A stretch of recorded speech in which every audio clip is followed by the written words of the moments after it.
Hi folks, welcome to another presentation of Azure IaaS Day.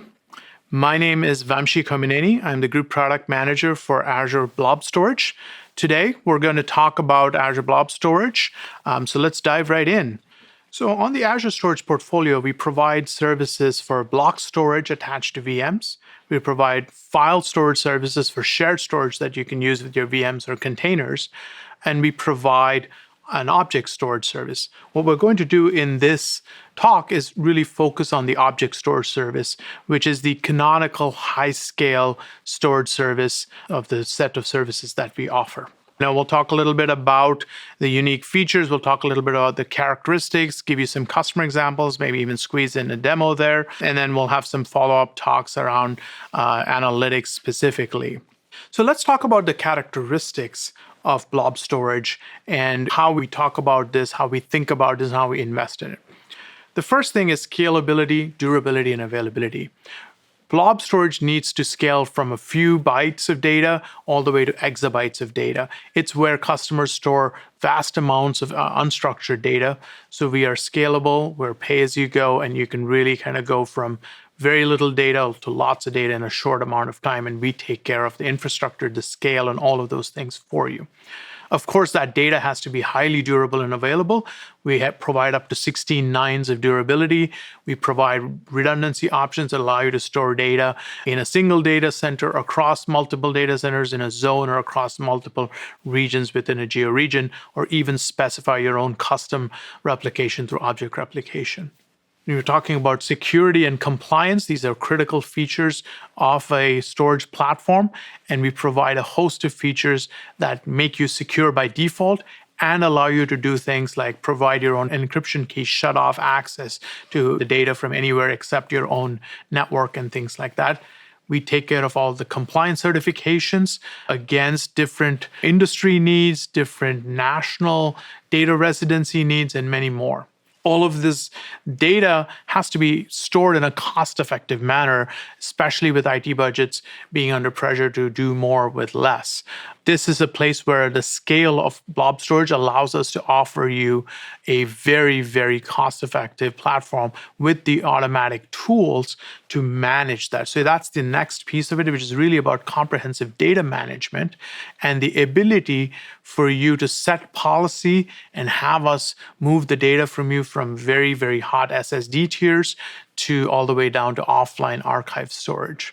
And lastly, when we do all of these things, you can use blob storage as a foundational service for your applications. So odds are you're already using Azure Blob Storage either directly in your applications or your workloads, or the services that you're using are using object storage underneath the covers. Almost every Azure service uses blob storage underneath the covers, and indeed every Microsoft service uses blob storage underneath the covers. So let's talk a little bit about the use cases for Azure Blob Storage. The thing that we built object storage for on our platform was app development, and that's evolved a lot. You can use it for any kind of native application developments with our SDKs. You can use it for web and mobile applications. You can use it for cloud native applications. You can use it again with your containers. And with the newer paradigms of app development, you can use it with serverless computing. You can also use object storage for your backups and disaster recovery and long-term retention. So those BCDR and archiving workloads at very, very low cost is something that's a canonical use case for blob storage. HPC is another workload that has moved to the cloud increasingly because of the efficiency of running computation only when you need it in the cloud and the ability to run way more compute when you do need it. Storage has to kind of evolve with that compute workload as well and be able to handle the huge amount of throughput needs that these compute workloads have. And blob storage can do that, especially with our NFS v3 endpoint. Analytics is another very high-scale workload that blob storage does well with. We have native integration with Azure Databricks, with Azure Synapse that allow you to run these very high-scale, large-scale queries against a large amount of unstructured data and get your queries quickly. And lastly, as machine learning becomes more and more prevalent across a variety of industries, we provide the capabilities for you to run training against very, very large data sets and build and train those machine learning algorithms. We also provide a way for data scientists to use, R or Python or other things natively against object storage, against the data that they have stored there and want to use or develop against.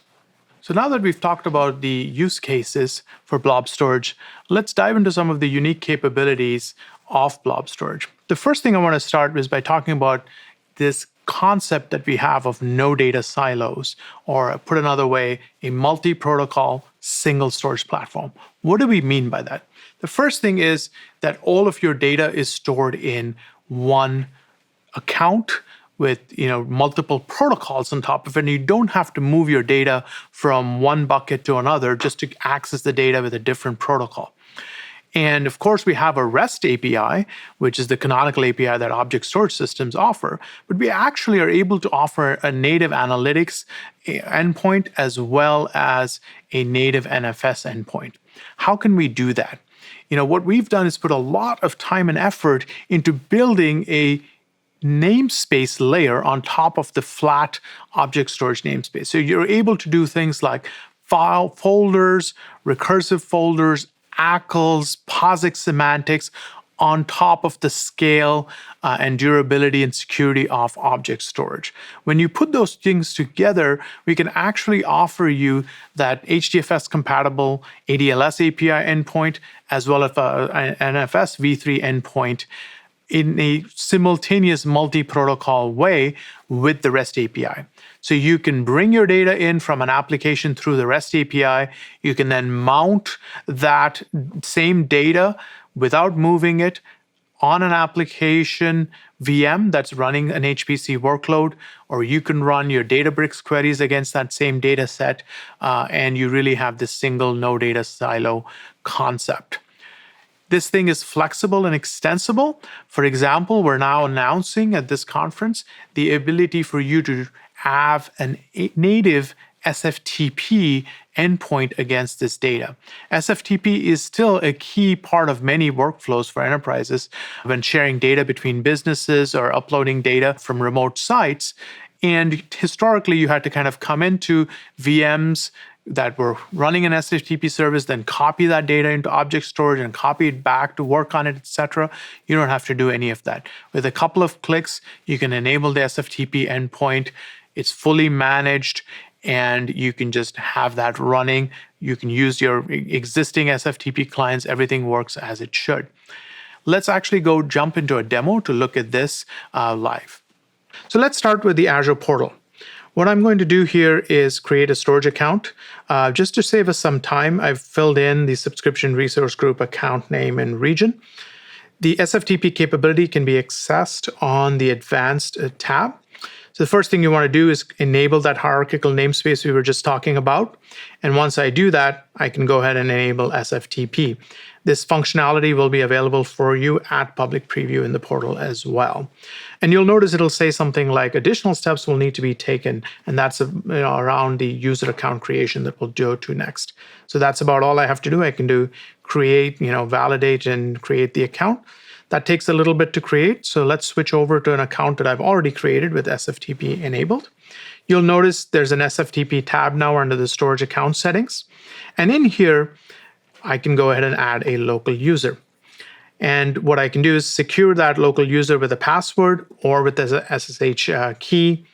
I can also set up container permissions. For example, I can choose 2 containers that are available in the storage account and set up different permissions. I could do all permissions in container 1, only read permissions in container 2. I can also specify a home directory that that user comes into. Again, just to save us some time, I've created this user. Let's look at this user Luna, and you'll notice that both password and SSH public keys are enabled. And under containers, container 1 has all permissions, container 2 has just read and list permissions. Let's switch to the browser and look at that account. Again, you'll see these 2 containers. Let's click in here to container 1. you'll see a few text files, and you'll see this image, this JPEG file. So this access is happening over the REST API. What I'm going to do next is bring up WinSCP, which is a very commonly used graphical SFTP application on Windows. I'm going to create a new session. Now, keep in mind, this application has no idea how to talk to cloud storage. It just thinks it's connecting to an SFTP endpoint over port 22 with the username that we'd created earlier. Let's go ahead and click Login. You'll see the same files that we saw earlier on the storage browser. I can go ahead and download that JPEG. I can also go ahead and upload a couple of JPEGs. So let me do that as well. And you'll notice, nothing's different. This is just normal WinSCP. You can use the command line SFTP client, and it just works, right? Let's go back to the portal and see what happened while we were doing that. Let's go ahead and click refresh here. So you notice those JPEGs I uploaded are up here now. Let's go ahead and try to access one of these with the REST API. And you'll notice it's fetching it. It's just the Windows 11 background that I grabbed off of my machine and uploaded. So this is super cool. You can actually upload and download data via the REST API or the SFTP API at the same time. Let's switch back to our presentation. So just to summarize what we looked at in the demo, SFTP, it's a native built-in capability of the Azure Blob Storage platform. You really don't have to run any servers, and you can use the clients that you're already using. They don't know that they're talking to a managed cloud service. They're just talking to an SFTP endpoint, and we take care of all of the rest. This service, as I mentioned, is going into public preview very soon, so you should be able to use it, and we look at GAing it in the first half of next year.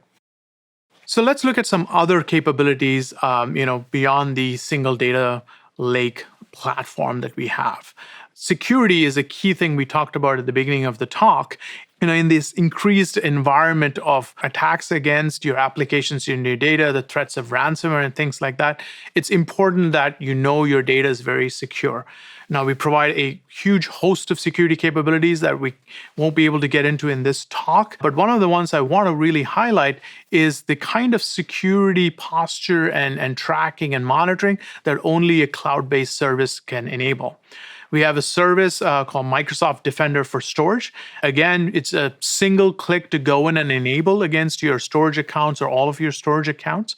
And what it does is it looks at the transactions and the data coming in and out of your storage account, uses advanced machine learning techniques to kind of look for anomalies. So it'll look for things like suspicious IP addresses, for example, known botnets trying to send you a DDoS attack, or it'll look for suspicious exfiltration, like it'll look at patterns of access and say, this data is normally flowing within your organization's network, but now all of a sudden it started, exfiltrating data to some other IP address or some other region of the world that it's not normally gone to. So this notion of, using the patterns to detect stuff that humans can't notice, like your administrator looking at this thing, it's pretty hard for them to draw those inferences. This service enabled against storage is just automatically doing it, and it's able to fire off alerts when these things happen. It integrates with Azure Security Center, with Azure Sentinel,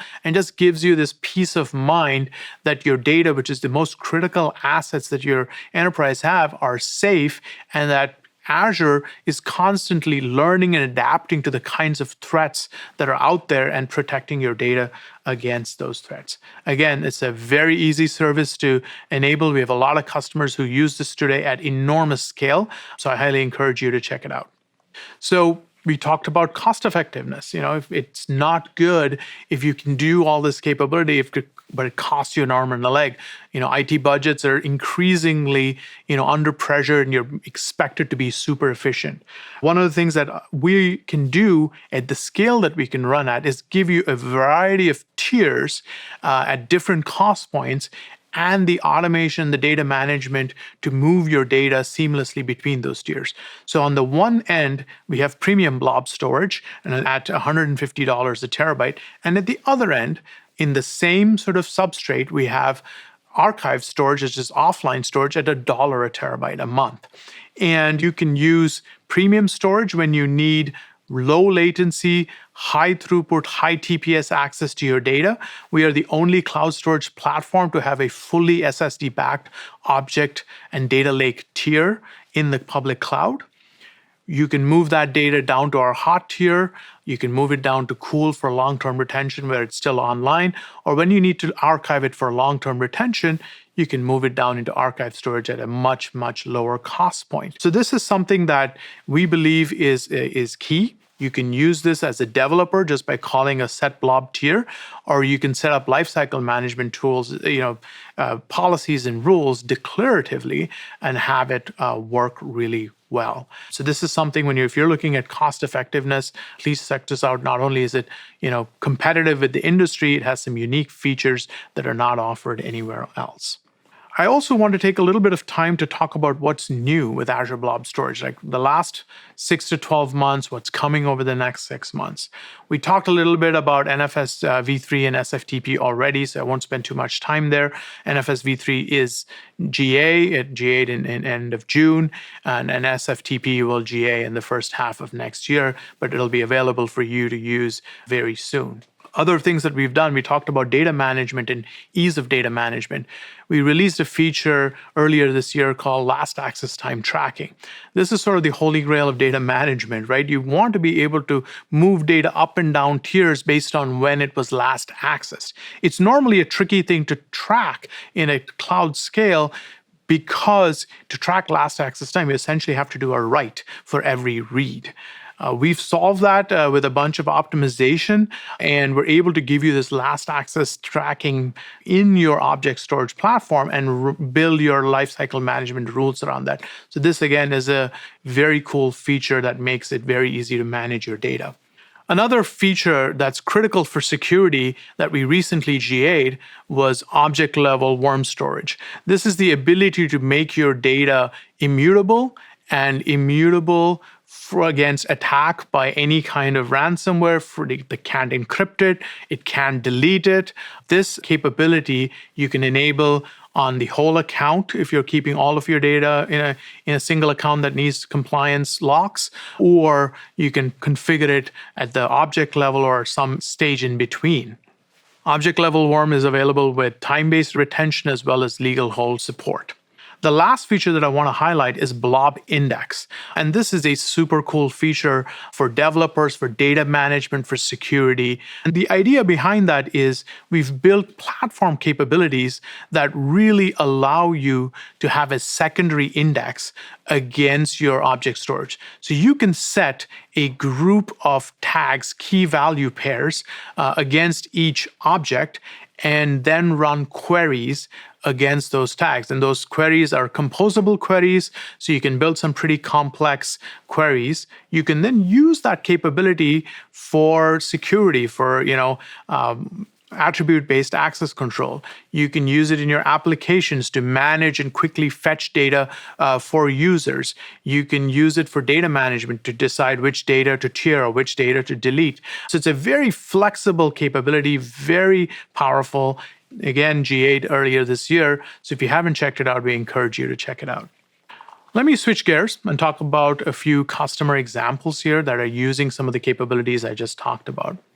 One of the first things I want to talk about is our partner ecosystem for offsite backup and disaster recovery. We have partnerships with the leading providers of backup and disaster recovery tools, as you can see on the slide there. And each of these partners supports very secure offsite backup and disaster recovery for your applications and your workloads, your VMs, whether they're running on premises or in the public cloud. And again, this allows you to really protect in a comprehensive way against the ransomware threats that have become so prevalent in 2020 and 2021. It allows you to do this in a very, very cost-effective way, very sort of low infrastructure way versus the old ways of doing this on-prem, where you needed to have a different data center, or oodles of tape storage offline. You can just do that, very easily and flexibly with Azure Blob Storage. Another example of using the cloud for critical data is our partnership with GE Healthcare, where they're storing patient healthcare data, medical imaging data in the cloud for long-time archiving for many of their hospitals and healthcare service customers. So what GE did was move from an on-premises, in their own data centers, 2 different data centers for DR into Azure Blob Storage. And they did this with no downtime, using our data box services to move the data, to validate it. And they turned on our object replication services to have a secondary copy of that data in a different Azure data center. And they shut down their data centers in the US that were serving that data, all without their customers ever noticing or ever having any downtime. And now with their data and blob storage, they're able to add new capabilities as needed and use the capabilities of the public cloud against that data to add value for their customers. In the domain of cloud-native web applications, our customer NetInspect uses blob storage to build cloud-native new applications that they're able to build much more quickly with much more capability than they were able to do as a developer using on-premises storage. All right, so we're at the end of our talk, and let me leave you with some of these links. If you're new to Blob Storage, hopefully this talk gave you something to kind of go look at Blob Storage and consider it for your applications and your workloads. And if you're a current user of Azure Object Storage, you're able to go check out some of the new features we talked about today. Thanks again for your time.